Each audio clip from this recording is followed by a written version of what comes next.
Your lips are dry, your throat is dry, your skin is dry, and guess what else is dry? Your hair, girl. But as for me and mine house, we gonna trim when we need to trim.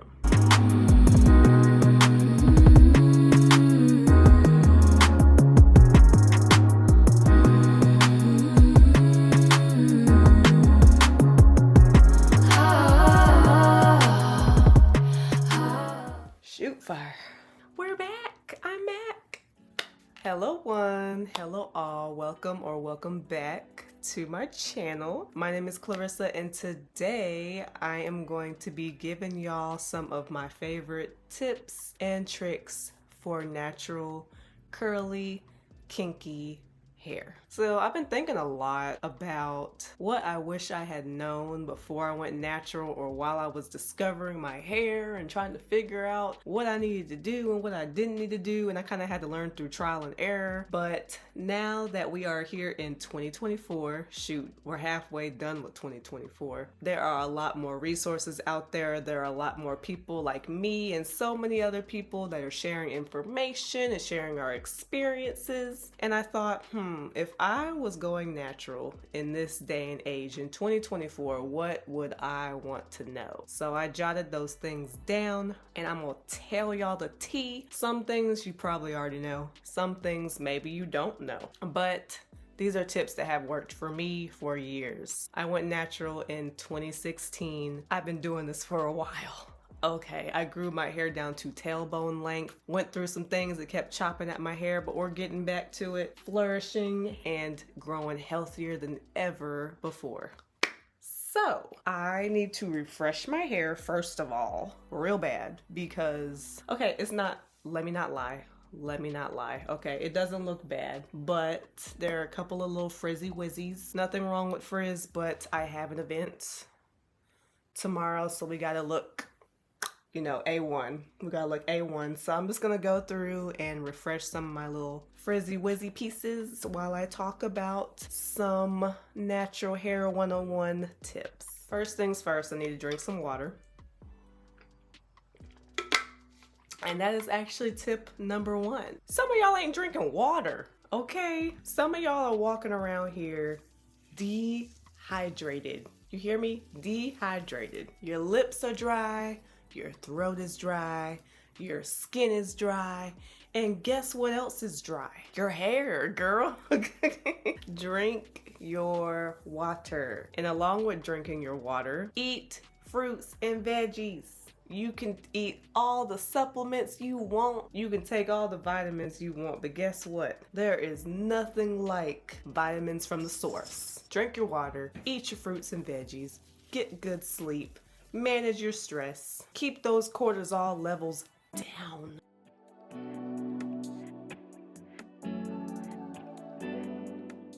And you will start to see a difference in your hair growth. You will start to see a difference in your hair health, the strength of your hair, all of that, friends, all of that. It's very simple, seems very obsolete and not important, but it's very important because everything that happens outside starts inside. So let's work on that, friends. Something else that I would share with somebody that is on their healthy natural hair journey is to not go hairstyle crazy, okay? Here's the deal, okay, y'all? I like hairstyles too, okay? I think the hairstyles are cute, the slickness, the edges, all the different hairstyles, y'all. I be seeing them on TikTok and Instagram and I'm just like, cute, man, just cute. And I try them from time to time, but over time, those hairstyles can cause breakage, especially if you wear it up all the time. I'll tell you which ones are the most dangerous. The slick styles, the slick buns, slick half up, half downs, the slick.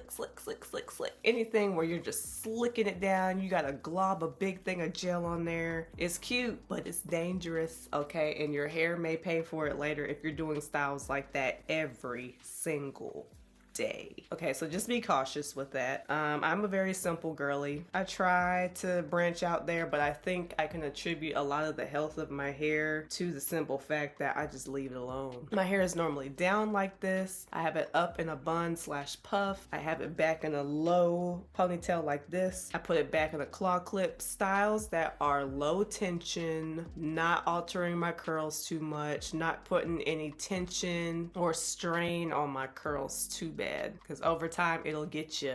Okay, it'll get you. I promise you it'll get you. Simple is better. And that is actually a philosophy that I keep with everything dealing with my hair. Simple is better. Keep it simple, keep it quick, non-harsh, not a lot of manipulation. Leave it alone and let it grow. Leave it alone, let it grow, keep it moisturized, let it flourish, and repeat. That ties into my next tip, which is don't go product crazy. I know this is really hard in the beginning when you're just trying to figure out and try to find something that works for your hair. Like, how you gonna tell me not to go product crazy and try to find what works? I just need to find the right product. I understand, but let me tell you, when you find that right product, when you find that unicorn product that just works, it does everything for you that you need, stick to it and leave the other products alone. Stick to it and leave the other products alone. Trust me, it's fun to try new products out, but again, it goes back to the extra stress on your hair, the extra strain on your hair, using one product and then a different product and then a different product and then a different product and then a different product and then a different product and then a different product and then a different product. Y'all, simple habits, simple products. Simple, okay? Your hair is like a beautiful plant and it just needs a little care, a little water, and just leave it alone and love.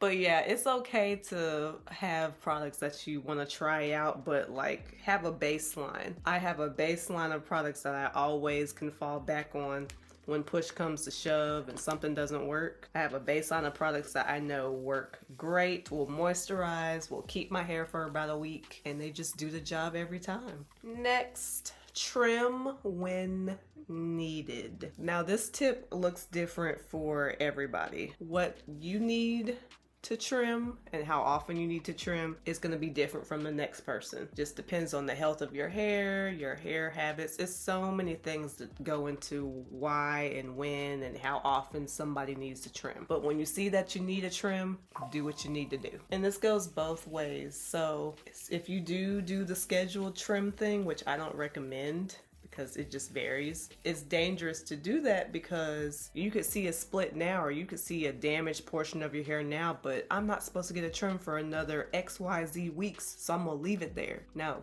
get that mess off. Get that mess off. Some people do opt to grow out their damage, grow out their heat damage, grow out splits, grow out whatever, but y'all, I understand in the same breath, I'm on the side of get that mess off, chop that mess off, it'll grow back. It will grow back, but chop that mess off. But in the same breath, if you're on a schedule and you don't need a trim, so your next scheduled trim comes up and your hair is perfectly fine, you don't need to get a trim. I am a firm believer in trimming when needed. Look at your hair, watch your hair. If you do go to somebody else to get your hair done and you trust them, you know, they will tell you what's going on with your hair and when, you know, something needs to be looked at, when something's concerning, etc., etc. But as for me and my house, we gonna trim when we need to trim. Next tip. A lot of you guys probably know this one, but I'm just gonna say it because I don't know who may be coming across my channel. Deep conditioning. Some people do it once a week. Some people do it every 2 weeks. Some people do it once a month. But regardless of how you do it, when you do it, how often you do it, the point is you need to do it. And if your hair is more on the healthy side, you might not need to do it every single week. You can maybe space it out. That's cool. That's fine. If your hair is more on the dry side, you may have to deep condition more often. But regardless of how often you do it and what you do it and whatever your regimen is, I recommend following this specific order. You want to do a hydrating shampoo the first time you do it. Then the next round, whatever, the next week, the next month, the next 2 weeks, whatever, you want to do a strengthening deep conditioner, okay? No, I didn't say protein, because y'all got to be careful with the protein, okay? Leave the protein to the professionals, okay? Because protein can mess you up. Strengthening conditioners, deep conditioners. Then you want to go back the next time you deep condition, you want to go back to a hydrating one. Then you want to do a strengthening and teeter-totter between those so your hair is constantly getting a nice balance of both. Next one that I know is well known, but I still don't see a lot of people doing it, which is interesting to me. But y'all, if you have not gone on Amazon, gone to Walmart, gone to Target, go get yourself a satin pillowcase. Do it. Do it. Do it now. Do it right now. I'm telling you, you will see a difference not only in your hair, okay? Because guess what? Satin is great for the skin, okay? Because cotton sucks everything out. Any moisture you have in your skin, any moisture you have in your hair, the cotton is gonna suck that right out. It is. And if you do the satin, you'll notice a difference in your skin when you do your skincare, your hair. If you do lay on your pillowcase with just your hair out, I don't do that, but trust me, okay? It'll do you some good. And the same thing with the pillowcase. If you have not invested yourself in a nice little scarf, nice satin scarf to put your hair up in, it's time, girl. It's time. It's time, okay? Get yourself a satin scarf. Get yourself a satin pillowcase. I have both. Double trouble over here. Satin pillowcase, satin scarf, satin bonnet, satin everything. Okay, satin. Your hair will thank you. It'll get less dry. Your hair will last longer. Your hair will be less frizzy. All of that good stuff. Next tip is pretty much a blanket tip. It can kind of go into many different categories, and I can go on and on about this, but leave your hair alone. Leave it alone. Leave it alone.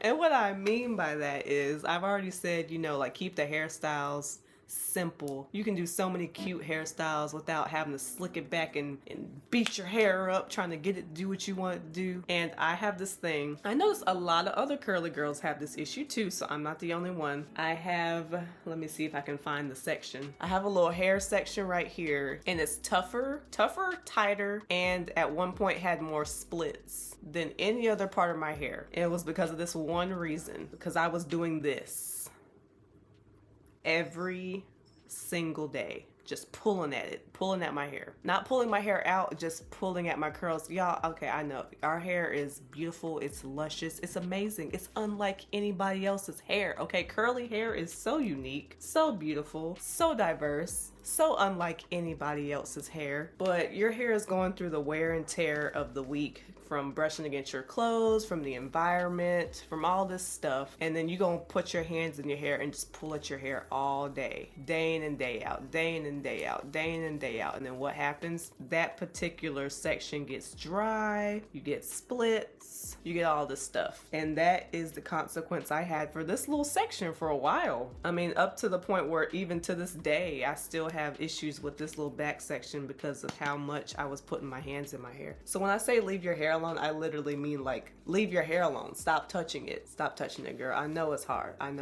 But you gotta stop touching your hair. You gotta stop touching your hair. I wish I had done a before and after of how my hair was really looking, because when I tell you, this little back section, girl, was not looking like the rest of my hair, and I was just like, what is going on? I don't flat iron my hair. You know, I haven't done protein. Why is this part of my hair acting up? And I realized it's because this is the part of my hair that I be pulling at. And it's always when I'm nervous, when I'm thinking, when I'm stressed, I go to this little part of my hair right here. It's a little tick I have, but I see a lot of other natural girls do it too. So that's just a warning. I'm not telling you can't touch your hair or nothing, but just be careful. Our hair is very delicate. We have to baby it. We have to baby our hair. It's delicate, it's beautiful, but it's very fragile. So when I say leave your hair alone, I literally leave it alone. Wash it, deep condition it, style it, preferably a style that can last you about a week or 2 weeks if you know you got it like that, and then repeat. But leave it alone. Other than that, leave it alone and let it flourish. Leave it alone. Another tip, this is a new one, which is why I actually haven't filmed a wash and go in a while. Y'all, I started doing my wash and goes in the shower, and that's not a new concept to everybody, but it's changed the game for me in my wash days. Okay, first of all, it's less messy. Okay, my counter does not look like a war zone anymore with mousse and shed hair and my comb and my clips and everything all over the place and product on the floor, and I don't have to deal with that anymore because I do my hair in the shower. Next, I've noticed that doing my hair when it's almost soaking wet, not completely soaked, but when it's not just damp but actually wet, my hair has defined differently after I do that, and I love it. I love it. So for my wash and go girlies specifically, because I know all of y'all don't do wash and goes, that's fine. Try doing your wash and goes in the shower and let me know what the difference is for y'all. I love it. I don't think I'm gonna go back. I love doing my wash and goes in the shower. And last but not least, my last little tip. This one's a little controversial. She's a little controversial. I have teeter-tottered between blow drying and air drying. Which one are we supposed to do? Which one are we supposed to do? Which one is healthy? Some people are saying blow drying is bad because the heat is damaging. Some people are saying air drying is bad because your hair shouldn't stay wet for that long. Which one are we supposed to do? But I'm not gonna lie. I'm not gonna lie. Coming from me, someone that has done both. When I first went natural, I was an avid air dryer. I never touched my diffuser ever. I have one. I just never touched it because I was like, oh no, no, heat. No, heat. Ah, be gone. But I mean, now that I'm more matured in my natural hair journey, I feel like blow drying is the way to go. Diffusing your hair after a wash and go, after a style to set your style, I feel like blow drying is the way to go. I do. I have heard people talk about how air drying is damaging. For me, I never experienced any damage with me air drying, but that was also because my hair was shorter at the time. I usually did my wash and goes during the day, so I would go outside in the sun and let my hair air dry, which wouldn't take as long, as opposed to some people that air dry and go to sleep, or some people that do their hair at night and their hair is wet at night, which is harder for your hair to dry during those times. Now that my hair is longer, I diffuse my hair now, and I find that my styles last longer, my curls set more in the way that I want them to. There's less frizz when I blow dry my hair. So if you ask me if I had to choose, I'm gonna choose diffusing. I am. And I'm gonna recommend diffusing to you guys. Now I do it on low heat. I do the lowest setting heat possible, and I do it in about 15-minute increments. So I'll diffuse for 15, give myself a breather, because also your girl be sweating, okay? And then I'll go back and go for another 15 until my hair is dry. It's made my hair routine a lot quicker. I no longer have to walk around like a wet poodle. It's nice, y'all. So invest in a nice diffuser. Invest in a very nice diffuser. I think it's a good investment. They are a little pricey. The nice ones are pricey, but they're worth it. So that's about all the tips that I have off the top of my head. There's so much more. There's so many more that I didn't say, but I'm not trying to keep y'all here forever. And I already finished touching up my hair. So this is what I want you guys to do. You have any natural hair tips that I didn't say, or if there's something you want to elaborate on, or something you even disagree with, comment it down below and let's chat. I want to hear what you guys do for your hair. Let's share our tips and share our knowledge with each other in the comments. Like if you have not liked, and if you have not subscribed,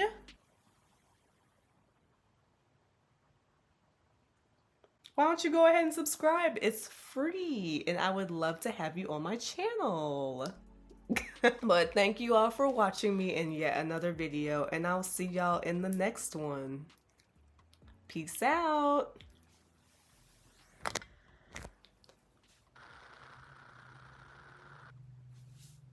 What was that?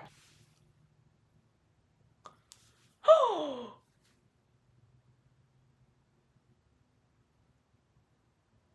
that is so cool. I love it.